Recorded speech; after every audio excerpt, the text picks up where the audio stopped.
Tara, samahan niyo akong maglakbay pabalik sa nakaraan. Silipin natin ang buhay ng ating mga ninuno at tuklasin ang kanilang napakayaman at makulay na lipunan bago pa man dumating ang mga dayuhan sa ating mga isla.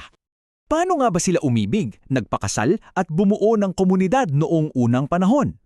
Ito ang malaking tanong na susubukang nating sagutin. Halika, buklatin natin ang mga kwento ng kanilang buhay na siyang humubog sa kung sino tayo ngayon. So, saan ba nagsisimula ang lahat? Siyempre, sa pamilya. Para sa mga sinaunang Pilipino, ang pamilya ang pinakapuso ng kanilang lipunan. Dito talaga nahuhubog ang lahat. Ang sistema nila ay tinatawag na patriarka. Simple lang ang ibig sabihin niyan. Ang ama ang kinikilalang ulo ng tahanan. Siya ang provider, ang protektor, kumbaga siya ang haligi na tinitingala at sinasandalan ng lahat. Bawat miyembro ng pamilya may malinaw na papel. Kung ang ama ang haligi, ang ina naman ang ilaw na nag-aalaga sa mga anak at namamahala sa tahanan. At ang mga anak, mula pagkabata, tinuturuan na silang taglayin ang dangal at karangalan ng kanilang pamilya. Okay, so paano naman nila tinuturuan ng mga bata? Well, ang konsepto nila ng edukasyon ay paghahanda para sa totoong buhay. Napaka-praktikal. Walang classroom, walang blackboard. Ang edukasyon nila ay di formal. Ang mga tatay ang nagtuturo sa mga anak nilang lalaki ng mga skill, pagsasaka, pangingisda, pangangaso. Habang ang mga nanay naman tinuturuan ng mga anak na babae sa pagluluto, paghahabi at pamamahala ng bahay. Ang goal, maging mabuting ama't ina pagdating ng panahon.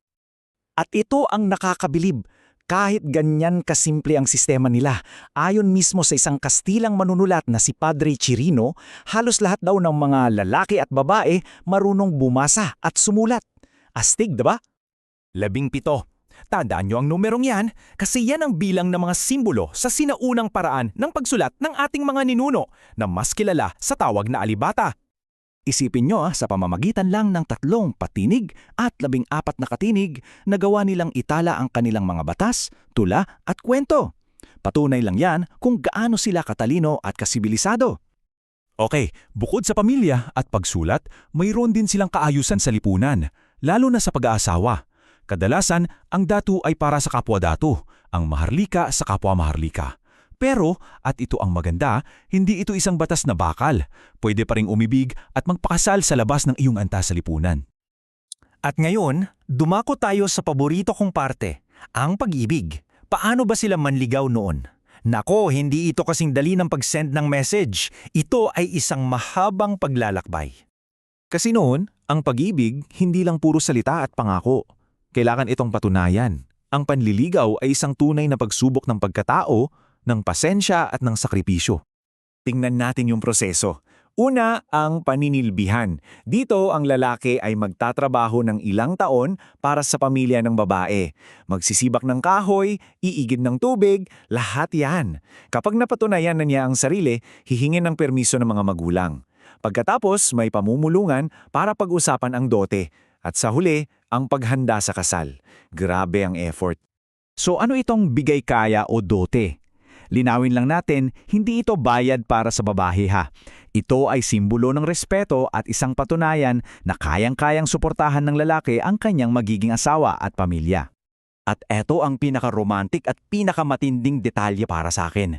Sa buong panahon ng paninililbihan, bawal na bawal kausapin ng lalaki ang babaeng nililigawan niya. Ang tanging komunikasyon nila, mga mata lang nila ang nag-uusap. Isipin niyo yon, ang lalim ng respeto at disiplina.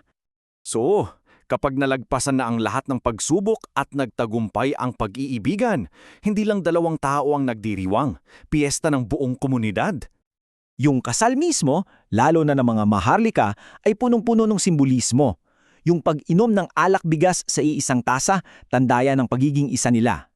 Tapos, ipagdadaop ng matanda ang mga kamay nila sa ibabaw ng bigas at isasaboy ito sa mga bisita bilang panalangin para sa masaganang buhay. At syempre, sa mga pagdiriwang, hindi mawawala ang sining. Para sa mga ninuno natin, ang musika at sayaw ay hindi lang pang-aliw. Kasama yan sa kanilang pagtatrabaho, sa kanilang mga ritual. Ito yung nagbibigay kulay sa kanilang pang-araw-araw na pamumuhay. Pakinggan natin sa ating isipan ang tunog ng nakaraan. Yung makapangyarihang gangsa ng mga taga-Cordillera, yung malamyos na tunog ng kaleleng na tinutugtog gamit ang ilong, at yung malakas na panawagan ng tambuli na gawa sa sungay ng kalabaw. Bawat tunog may dalang kwento. Ganon din sa sayaw. Bawat okasyon may sariling sayaw. May sayaw para sa panliligaw tulad ng Salid Sid. May sayaw na ginagaya ang kalikasan tulad ng paborito nating Tinikling. Merong para sa pasasalamat sa ani, ang Pagdiwata. At meron ding para sa pagluluksa tulad ng Bami-Bangi. At dahil tayo ay isang arkipelago, isang bansang binubuo ng libong-libong isla, napakagaling din ng ating mga ninuno sa paggawa ng bangka. Mula sa balanghay na gamit sa paglalakbay ng buong komunidad hanggang sa malalaking karakoa na pangdigmaan. Sila ang mga master mariners ng kanilang panahon. So, matapos nating silipin ng lahat ng ito, ano nga ba ang pinakamahalagang pamana na iniwan nila sa atin? At eto yun. Ang mga tradisyong ito ay hindi lang basta nasa history books. Buhay na buhay pa rin ang mga ito sa ating kultura. Yung paggalang sa nakatatanda, yung pagpapahalaga sa pamilya, yung diwa ng bayanihan, lahat yan direktang pamana mula sa kanila. Kaya, bago tayo magtapos, iiwan ko sa inyo ang tanong na ito para pag-isipan. Sa ating makabagong mundo ngayon, sa tingin ninyo, alin sa mga sinaunang kaugaliang ito ang pinakamahalagang panatilihin at isabuhay? Isang bagay na pwedeng pagmuni-munihan.